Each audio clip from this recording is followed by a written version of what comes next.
Saudara-saudara pendengar yang kami kasihi dimanapun Anda berada, Anda kembali bersama kami dalam acara Telaga, Tegur Sapa Gembala Keluarga.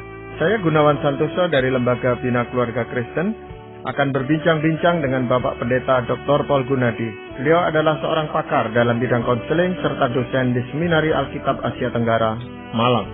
Perbincangan kami kali ini tentang sayang dan berharga. Kami percaya acara ini pasti bermanfaat bagi kita sekalian dan dari studio kami mengucapkan selamat mengikuti. Pak Paul, beberapa pasangan itu setelah sekian tahun menikah itu seringkali mengatakan hubungan kami kok tidak seperti dulu ketika awal kami menikah atau ketika kami berpacaran. Jadi ada perubahan nuansa di pernikahan mereka, Pak Paul.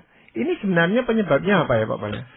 Sudah tentu memang ya akan ada perubahan-perubahan ya di dalam apa yang kita rasakan, bagaimana kita mengungkapkan perasaan kasih itu.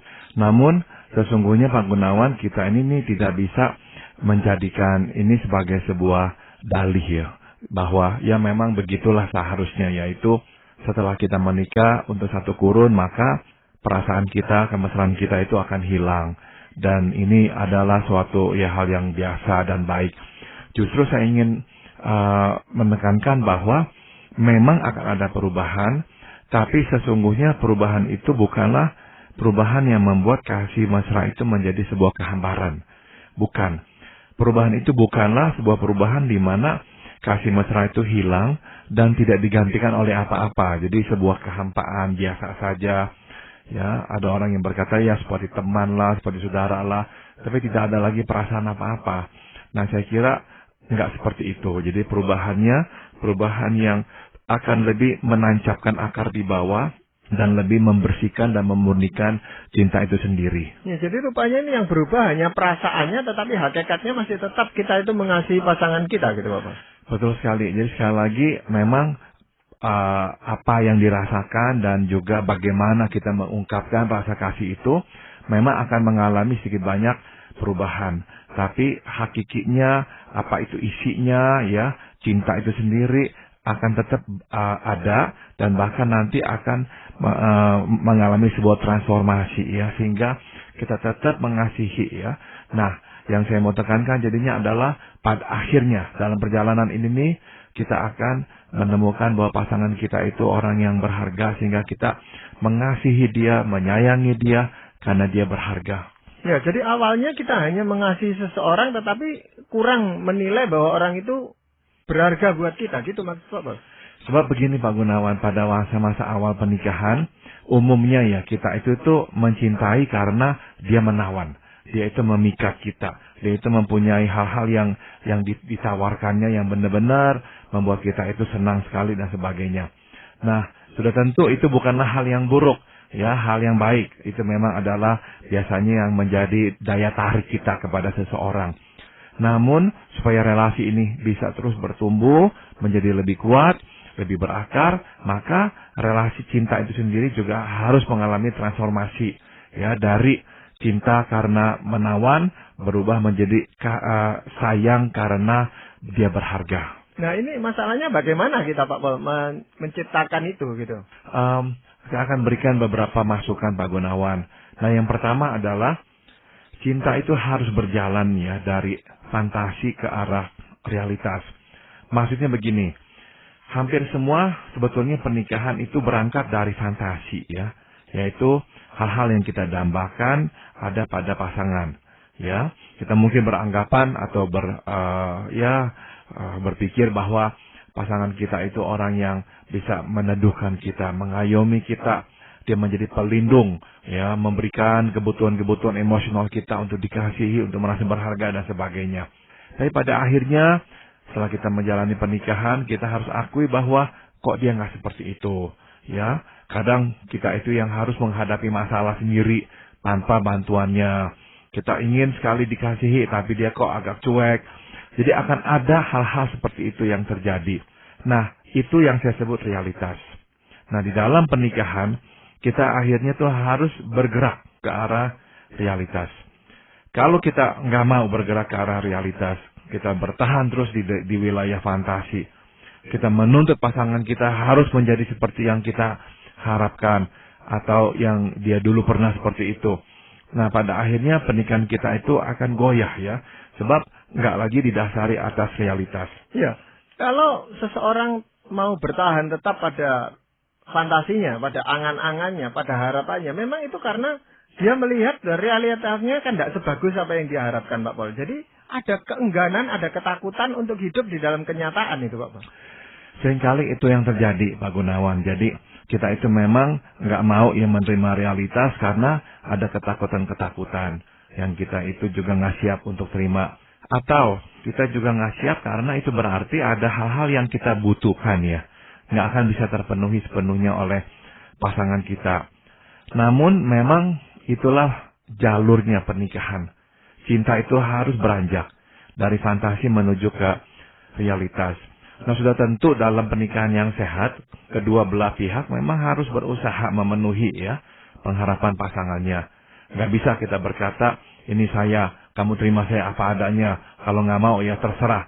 Nggak bisa ya, kita memang tetap harus tenggang rasa, harus mendengarkan apa yang diinginkan oleh pasangan, apa itu yang didambakannya.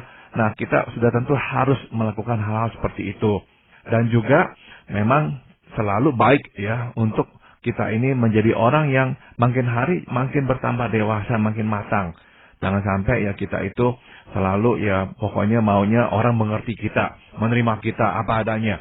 Oh enggak, kita juga dituntut oleh Tuhan yang menjadi manusia yang makin hari makin dewasa, makin matang. Jadi semua itu harus kita lakukan. Kedua belah pihak ya, suami dan istri harus lakukan. Tapi tetap setelah kita lakukan semua itu akan ada hal-hal yang memang enggak terpenuhi. Yang tetap menjadi kerinduan kita yang nggak tahu kapan kita akan bisa memenuhinya. Contoh misalnya pasangan kita itu tuh lamban. Kalau kemana-mana selalu terlambat. Nah, kita harus berusaha ya untuk membuat kita itu jangan sampai terlambat. Kita menolongnya bangun lebih pagi dan sebagainya. Namun mungkin untuk waktu yang lama sekali kita harus hidup dengan kelambanannya itu. Nah, inilah bagian realitas yang kita harus terima. Kalau kita nggak bisa terima, kita tuntut dia terus harus menjadi ini, harus menjadi itu, lebih cepat lagi dong, lebih gesit lagi dan sebagainya. Terus kita tuntut seperti itu, saya kira itu akhirnya menjadi faktor yang merusakkan pernikahan. Jadi ada hal-hal yang kita harus minta, dan memang kita harus minta ya, kita harus komunikasikan, tapi pada akhirnya ada hal-hal yang kita harus terima. Inilah realitasnya. Nah, waktu kita nggak lagi mempersoalkan realitas itu, dan memilih untuk mengembangkan bagian-bagian lain dalam pernikahan kita yang positif, barulah pernikahan kita itu bisa bertumbuh. Ya, kalau kedua-duanya Pak Paul ya, itu hidup di dalam fantasi. Kedua-duanya hidup dalam harapan-harapan saja, impian-impian saja. Apakah juga akan menimbulkan masalah Pak Paul? Sudah pasti Pak Gunawan. Sebab misalnya, karena dua-dua itu tuh bertahan pada fantasinya, pada angan-angannya, pasangannya seharusnya begini, begini, begini. Nah, udah tentu hidup mereka penuh dengan kekecewaan. Ya, marah terus, kecewa terus, marah terus, kecewa terus. Dan relasi itu akan menurun ya. Akan terus menurun karena apa? Karena nggak ada lagi tuh yang membangunnya. Yang nggak ada lagi tuh yang memang memperkokohnya. Karena semua energi dipusatkan pada apa? Pada pertanyaan kenapa kamu kok enggak? Kenapa kok kamu kok enggak? Kenapa kok kamu begini? Kenapa kok? Nah, akhirnya pernikahan itu makin lama makin terseret ke bawah, nggak pernah bisa bertumbuh lagi. Nah, itu dampak yang buruk yang pertama. Yang kedua adalah kalau dua orang itu mempertahankan angan-angannya hidup dalam fantasi. Mungkin saja dua-duanya akhirnya itu bersandiwara, Pak Gunawan. Dua-duanya nggak menjadi dirinya yang asli. Pokoknya apa yang diharapkan, apa yang diminta, itulah yang disajikan, itulah yang diberikan, terus begitu. Nah, akhirnya pada satu ketika ya dua-duanya itu tuh akan mengalami kekosongan, hidupnya itu akan terbelah sebab apa yang dia sajikan, apa yang dia presentasikan di depan pasangannya itu bukanlah diri dia. Nah, takutnya saya adalah, kekhawatiran saya adalah ini hanya bisa bertahan sampai satu kurun. Setelah itu ambruk atau dia akhirnya nggak tahan, dia mencari orang lain di luar yang dianggapnya bisa menerima dirinya apa adanya. Nah, kadang-kadang ini terjadi dalam pernikahan. Ini menjadi faktor pencetus terjadinya perselingkuhan di luar. Sebab orang ini akhirnya mencari orang di luar yang bisa menerima dirinya yang sesungguhnya itu. Sebab dia tahu di rumah nggak bisa. Dia diharapkan menjadi orang yang berbeda. Nah, jadi kita lihat di sini bahwa kalau dua orang nggak bisa ya hidup dalam realitas, lebih akan banyak bahaya yang muncul dalam pernikahan mereka. Ya, jadi dengan berjalannya waktu, Pak Pol, mau tidak mau, orang itu akan berjalan dari fantasi ke realitas gitu, Pak Pol. Seharusnya iya, Pak Gunawan. Namun memang kenyataannya ada hambatan-hambatan. Kadang-kadang orang nggak bisa sampai ke sana dengan cepat ya. Misalkan yang pertama adalah ada kalanya kita masuk ke dalam pernikahan membawa idealisme yang udah terlalu nggak realistik. Ya, misalkan kita dibesarkan dalam keluarga di mana begitu banyak ya kekurangan, sehingga kita mulai mengembangkan idealisme. Suami harus seperti apa, istri harus seperti apa. Nah, kita bawa idealisme itu ke dalam rumah tangga kita. Kita akhirnya tuntut atau kita berangan-angan pasangan kita akan seperti itu, meskipun dia tidak seperti itu. Akhirnya apa yang terjadi? Kita nggak rela melepaskan idealisme kita. Kita terus memegang idealisme kita bahwa suami harus begini nih, istri harus begini nih. Kita nggak bisa terima kok dia seperti ini sekarang. Nah, akhirnya sekali lagi ya kita akan kecewa karena kita terus mempertahankan idealisme itu. Nah, sebaiknya lah memang kita harus ada idealisme. Makanya sebelum menikah kita harus benar-benar teropong pasangan kita sebaik-baiknya supaya dia itu memang benar-benar ya sesuai dengan idealisme kita. Dan kalau enggak, ya udah kita terima bagian yang memang enggak sesuai dengan idealisme kita itu. Nah, nanti waktu kita menikah, kita harus menemukan lagi hal-hal lain yang enggak sesuai idealisme kita. Ya udah, kita akhirnya harus menerima realitas itu. Rintangan yang kedua adalah orang yang memang membawa banyak kebutuhan ke dalam pernikahannya, Pak Gunawan.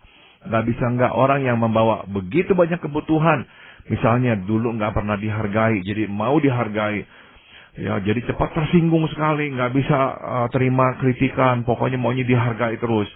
Atau butuh sekali kasih sayang, nggak bisa tuh melihat sedikit aja tanda-tanda pasangannya itu seolah-olah menolaknya. Aduh, nggak bisa.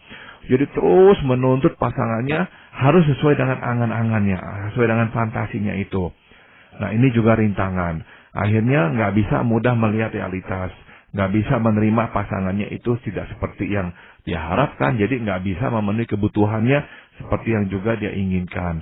Nah, ini rintangan-rintangan yang kita harus sadari dan akhirnya kita harus atasi. Ya, memang sebelum pernikahan itu tiap-tiap orang punya kebutuhan, Pak Pol, yang belum terpenuhi ketika dia belum menikah. Harapannya adalah setelah menikah memang terpenuhi gitu, Pak Pol. Ada orang, seorang suami itu yang tadinya sebelum menikah dia sangat dikekang oleh keluarganya. Oleh orang tuanya, itu tidak boleh ini, tidak boleh itu. Tapi setelah menikah dia menginginkan kebebasan. Nah, pada saat dia mau mewujudkan kebebasan itu, istrinya keberatan, Pak Pol. Nah, dia katakan saya tidak dapat kebebasan sebelum menikah. Nah, sekarang menikah saya mau cari kebebasan, kamu kekang lagi. Itu jadi masalah, Pak Pol. Ya, jadi sekali lagi itu adalah kebutuhan yang tak terpenuhi. Makanya dia bawa ke dalam pernikahan dan dia mempunyai angan-angan bahwa istrinya itu adalah seorang wanita yang terbuka ya, yang akan mengizinkan, yang akan percaya, yang nggak akan terganggu dengan kemerdekaan kebebasannya dia. Dan dia meminta istrinya memberi dia kebebasan seluas-luasnya. Nah, ini contoh yang baik sekali, Pak Gunawan, di mana kita bisa melihat akibat kebutuhan tak terpenuhi, maka kita akhirnya hidup dalam fantasi. Nah, nggak bisa nggak relasi seperti ini akan berduri dah. Sering muncul konflik. Karena yang suami ini nggak bisa terima realitasnya. Dia tetap mau hidup dalam angan-angannya. Nah, dalam hal ini ya sudah tentu si suami harus mengerti bahwa istrinya tidak seperti itu. Dan dia pun juga harus sedikit banyak ya courting kebebasannya. Sehingga dua-duanya bisa sampai kepada suatu kesepakatan. Berapa bebasnya dia bisa ya di luar dan berapa terikatnya dia juga harus di dalam rumah tangga. Ya, Pak Pol, selain kita harus berjalan dari fantasi ke realitas, mungkin ada cara lain juga, Pak Pol. Untuk kasih sayang itu bisa bertumbuh sampai menjadi menyayangi karena pasangan kita berharga ya. Kita juga harus akhirnya menumbuhkan cinta sehingga dari level jasmania bertumbuh ke level rohania. Saya maksud apa tuh dengan cinta yang jasmania? Cinta yang jasmania adalah cinta yang berorientasi pada penampilan, Pak Gunawan. Jadi terlalu menekankan pada penampilan. Yang awal dalam pernikahan dia sangat, misalkan suami istri ini nih sangat menekankan bagaimana orang menilai mereka, ya. Apakah orang menilai mereka itu positif, baik. Wah, selalu menekankan perilaku, kegiatan-kegiatan supaya orang melihat mereka seperti apa. Jadi benar-benar ada suatu keinginan untuk dihargai lewat penampilannya. Dan ini juga dituntut pada satu sama lain. Jadi dua-dua juga harus memang menyajikan sebuah penampilan-penampilan yang dapat disukai oleh pasangannya. Nah, pada akhirnya Pak Gunawan, kalau kita mau menumbuhkan cinta ya dari level jasmania ke level rohania, kita nggak bisa lagi tuh terlalu bergantung pada penampilan-penampilan, pada apa tuh yang terlihat oleh mata kita. Kita harus beranjak ya dari apa yang dilihat oleh mata kepada apa yang dirasakan oleh hati.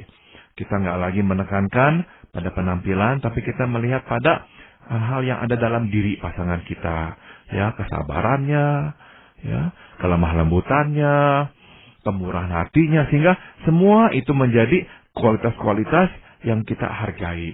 Ya, penampilan-penampilan akhirnya ya udah kita nggak terlalu lagi fokuskan, ya, dan di mata orang lain pun juga kita nggak menekankan itu, ya. Ada orang yang terus ke sana Pak Gunawan. Jadi meskipun sudah menikah berapa lama, aduh pokoknya kalau dilihat orang harus bagus. Jangan sampai orang ngomong yang enggak-enggak. Sedikit orang kayaknya mencela, wah dia tersinggung, dia marah. Karena apa? Dia harus tampil baik. Suami istri harus selalu tampil baik. Anak-anak harus tampil baik. Nah, cinta yang seperti itu Pak Gunawan nggak bisa bertumbuh ke level sayang dan berharga. Sebab terlalu bergantung pada performa atau penampilan. Begitu nggak ada lagi penampilan atau performanya, udah ada cintanya juga ambruk. Maka ya cinta seharusnya bertumbuh. Ya. Sampai batas-batas tertentu mestinya kan nggak terlalu salah gitu Pak Pal. Memperhatikan penampilan dan sebagainya. Kita kan juga mau tampil prima senantiasa gitu Pak Pal. Tetapi kalau sudah berkelanjutan ini yang jadi masalah memang Pak Pal ya. Betul. Jadi misalnya nih ya, kalau kita kaitkan dalam konteks pekerjaan misalnya. Ada istri yang sangat menekankan pada penampilan status si suami sebagai seorang pekerja, ya misalkan manajer atau apa.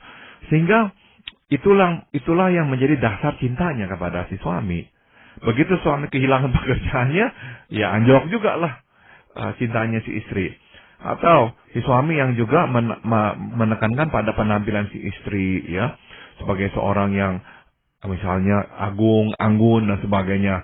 Nah, akhirnya itu tuh yang kita mau orang lihat. Begitu suami istri kita misalnya mulai agak gemuk misalnya. Wah, kita resah lah. Kenapa sih kamu kok nggak bisa jaga badan? Kenapa sih kamu begini begitu? Jadi akhirnya terlalu menekankan pada penampilan-penampilan seperti itu. Kenapa sih rambut kamu beruban? Kamu harus cat dong rambut kamu dan sebagainya. Nah, jadi kelihatan sekali begitu terjadi perubahan pada penampilan, maka ambruk pula lah cinta itu. Ya, nah hal yang lain juga yang bisa saya pikirkan adalah orang yang menekankan pada pengumpulan materi, Pak Gunawan.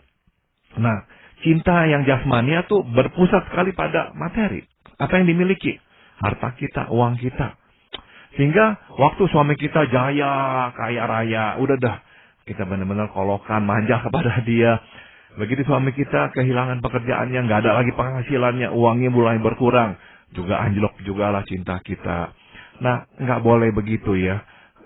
Kalau kita terus berkisar di wilayah materi, kita nggak mungkin akhirnya itu bisa sama-sama bertumbuh. Sehingga cinta kita menjadi cinta atas dasar pasangan kita berharga bagi kita. Ya, saya rasa itu dua hal yang sangat terkait Pak Bal. Karena penampilan itu biasanya membutuhkan biaya. Betul. Ya, sehingga betul. Kalau tidak ada materi yang cukup, ya mau tampil bagaimana gitu Pak Bal? Ya. Meskipun ya yang saya maksud juga dengan penampilan, bukan saja penampilan secara fisik ya, maksudnya dilihat orang cantik atau ganteng atau apa, tapi juga memang yang saya maksud adalah suatu performa, suatu penampilan sosial, bahwa pasangan kita ini nih orang terhormat lah, apalah apa. Kalau itulah dasar cinta kita, itu adalah dasar jasmania. Ya, begitu pasangan kita misalnya nggak lagi menempati suatu kedudukan yang baik, udahlah kita juga goyang. Nah, jadi cinta harus bertumbuh ya dari level jasmania ke level rohania. Kita menghargai, mencintai pasangan kita karena apa yang terkandung dalam jiwanya, ya, kebaikannya, kemurahannya, dan sebagainya. Dalam hal pengumpulan materi, Pak Paul, seringkali yang dijadikan alasan adalah ini untuk kepentingan masa depan. Anak-anak kita masih kecil dan bakal besar, nah itu butuh biaya. Jadi ya harus mengejar materi ini. Sudah tentu kita harus ya menyiapkan dana untuk keperluan anak-anak, keluarga, dan sebagainya. Namun ada batasnya. Kita nggak mengumpulkan seolah-olah setelah kita meninggal tuh anak-anak kita akan terlantar. Jangan sampai begitu ya. Kita pokoknya siapkan sampai mereka memang cukup ya untuk bisa sekolah. Tapi hiduplah dengan iman bahwa ada Tuhan. Kita nggak harus menyiapkan sampai benar-benar seolah-olah kalau nggak ada kita, anak kita nggak bisa hidup lagi. Enggak ya, ada Tuhan kok. Ya, mungkin masih ada hal yang lain yang bisa dilakukan supaya cinta ini bertumbuh dari sayang menjadi berharga loh. Yang ketiga adalah ini Pak Gunawan. Cinta itu harus juga bertumbuh ya dari nafsu ke arah sayang. Nafsu itu tuh sangat berorientasi pada kepuasan seksual. Ada orang yang menikah benar-benar mementingkan sekali kepuasan seksual.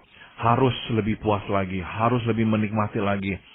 Rasanya kok nggak puas hanya begini aja, harus tambah lagi, eksperimentasi lagi, apalah. Cinta yang seperti itu tuh rapuh sekali Pak Gunawan. Rapuh sekali. Karena seolah-olah kesatuan mereka itu hanya dilandasi atas kepuasan seksual. Di luar itu tidak ada lagi. Nah, cinta yang dikuasai oleh nafsu seperti ini, akhirnya nggak bisa bertumbuh ya kepada rasa sayang bahwa dia itu berharga buat kita. Nah makanya pada akhirnya kita harus berkata, ya sudah, selama saya bisa menikmati seperti ini, ya udah cukup. Sebab bagi saya yang terpenting adalah kita menikmati cinta itu sendiri, ya bukan kepuasan seksual itu sendiri. Kenyataan saya mengasihinya, kenyataan saya dikasihi olehnya, itu cukup, itu lebih dari segalanya. Nah, jadi relasi seharusnya memang makin tua, makin beranjak ke arah sayang seperti itu. Suatu rasa bahagia bisa mengasihi pasangan kita dan dikasihi olehnya. Ya, tapi kita hidup di dalam suatu zaman di mana iklan-iklan produk tertentu atau juga kehidupan sosial di sekitar kita itu justru mendewa-dewakan ini, Mbak Paul, penampilan seksual dan sebagainya itu, sehingga mau tidak mau banyak orang terpengaruh. Kalau tidak bisa memenuhi kebutuhan pasangan secara seksual itu dianggap rumah tangganya sudah hancur gitu Pak Paul. Betul sekali Pak Gunawan. Dan ya kenapa saya angkat hal ini, karena memang ada orang-orang yang seperti ini Pak Gunawan. Jadi penekanannya pada kepuasan seksual atau pada kecantikan-kecantikan, namun kecantikan dalam konteks itu tuh menggairahkan nafsunya. Jadi dia akan menuntut pasangannya itu berdandan seperti apa ya, memakai jenis parfum seperti apa, makeupnya seperti apa, rambutnya seperti apa, bajunya harus seperti apa. Jadi semua itu dikekernya dalam satu teropong, yaitu seksi. Kamu jadi orang yang seksi gitu. Jadi cantiklah. Tapi bukan hanya cantik-cantik biasa, bukan. Cantiknya itu dalam konteks menggairahkan secara seksual. Nah ini adalah contoh orang yang dikuasai nafsu Pak Gunawan. Nah cinta yang dikuasai nafsu nggak mungkin bertumbuh dah. Nggak mungkin. Sebab akan ada satu masa di mana pasangan kita nggak akan menggairahkan nafsu seperti itu lagi. Dan ini adalah kodrat alam. Kita nggak bisa melawannya. Tapi ada orang yang nggak mau bertumbuh. Terus berkubang di dalam kolam nafsu ini. Ya, harus cantik, harus seksi, harus menggairahkan. Kalau nggak bisa terima itu. Jadi ya akhirnya cinta itu terkikis, habis, mati. Dan relasi itu juga akhirnya runtuh. Dan pasangannya yang dituntut seperti itu juga akhirnya capek dan hidup dalam ketakutan Pak Gunawan. Bagaimana kalau ada orang lain yang lebih menggairahkan? Nah, bagaimana kalau ada orang lain yang lebih cantik, lebih seksi? Wah, pasangan saya bisa jatuh kepada dia. Jadi hidup dalam ancaman, ketidakamanan, kecemasan. Nggak akan bisa lagi menikmati relasi nikah seperti itu. Ya, hal-hal yang lahiriah ini memang nampak langsung gitu kelihatan Pak Paul ya. Jadi orang predikat seksi itu bukan hanya lagi diterapkan pada wanita, yang pria pun dituntut untuk juga jadi pria yang seksi gitu Pak Paul. Nah ada memang sebagian wanita yang juga memang mengharapkan suaminya seperti itu ya, harus seksi, badannya harus apa, dan juga sekali lagi disorotinya dari segi seks semuanya. Nah memang ada, tapi memang saya harus akui jauh lebih banyak pihak-pihak yang menuntut istrinya itu tuh harus tampil seksi. Ya Pak Paul, dalam hal ini, bagaimana kita mengubah nafsu menjadi sayang itu Pak Pol? Apakah ada latihan-latihan tertentu yang bisa dilakukan Pak Pol? Sudah tentu ya ada Pak Gunawan ya. Nanti kita akan lebih tekankan pada kita ini harus menumbuhkan atau mengubah nilai kita, lebih mementingkan hal-hal yang bersifat kekal ya. Hal-hal yang memang bersifat karakter. Nah itu yang kita lebih fokuskan.